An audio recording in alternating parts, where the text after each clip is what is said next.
Hey everyone!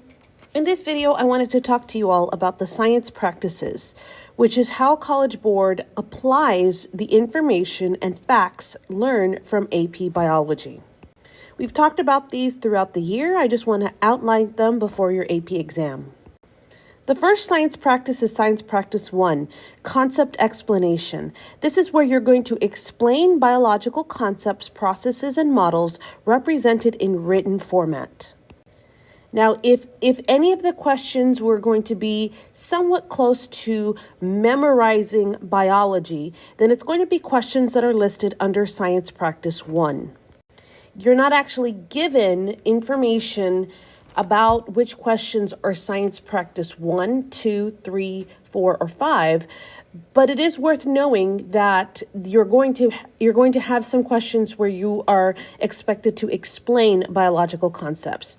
You could be asked to describe biological concept skills, or biological concepts and or processes, explain biological concepts and or processes, and remember that the explain questions require more information, and then explain biological concepts, processes, and or models in applied contexts. This is the majority of what we have been trying to practice all year. Science Practice 2 is a visual representation. You're going to analyze a visual representation of a biological concept or process. This could be a phylogenetic tree. This could be a model of a cell. You're going to be asked to describe characteristics of biological concepts, processes, or model visual represented visually. Now, if you're doing the online test, you will not be drawing these models, but if you're doing the paper version, then you are drawing these models, and make sure you go back to that FRQ video where we talked about which one is going to require you to draw. You could be asked also to explain the relationships of models, or how those models relate to a larger principle. So basically, Science Practice 2 has to do with a picture of some kind, and they have here flowcharts, but that could also include phylogenetic trees, diagrams. So any one of these could be an example of a visual representation. Science Practice 3 is questions and methods. This is the scientific process. So controls, variables held constant. You could be asked to identify or pose the question based on the model, state the null or alternative hypothesis, identify experimental procedures, make observations or collect data, and then propose new investigation based on information that is given to you.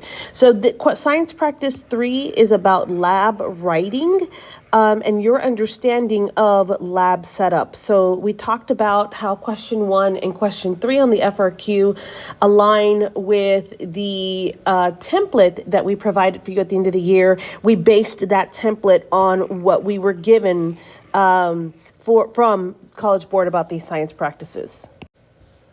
Science Practice 4 is about representing and describing data. So you're going to be doing some basic graphing, some basic constructing of plots, charts.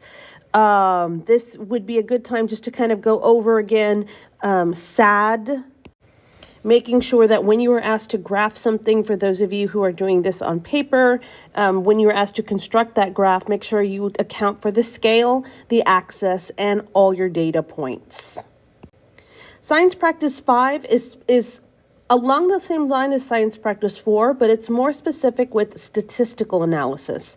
So with statistical analysis, now you're doing some of the stats we did at the start of the year, including means, rates of change, like the rate of enzyme reaction rate, using those confidence interval bars, like we showed you on the FRQ. We specified which one you're going to be doing. So not only drawing them, but interpreting one, performing chi-square hypothesis testing, using data to evaluate a hypothesis, including rejecting or failed to reject the null hypothesis, and then supporting or refuting the alternative hypothesis. Make sure you go back to the Unit 1 notebook where we did, at the start of the year, a lot of statistical analysis and interpretation. The last science practice is argumentation. This is where you develop and justify scientific arguments using evidence. So we have this on that same page with the lab design, where you're asked to make a claim, support that claim with evidence, and then providing the reason for that evidence. And so with this, you need to make sure that when you provide this evidence that you connect it to biological theories, processes, any type of background biology that you can pull that we talked about from the fundamental biology in class. Now, sometimes they could ask you to predict a cause and effect, and you're either going to do this from your biological data, based on what you see in the model, or even just data that's provided for you. So science practice 6 is argumentation, and you're going to see a lot of this on the FRQ, especially the last part of like part D or C on the FRQ.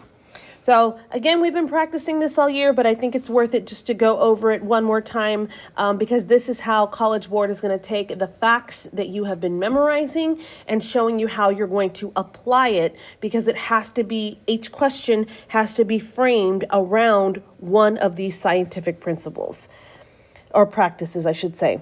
I hope this video was helpful. Thanks for watching.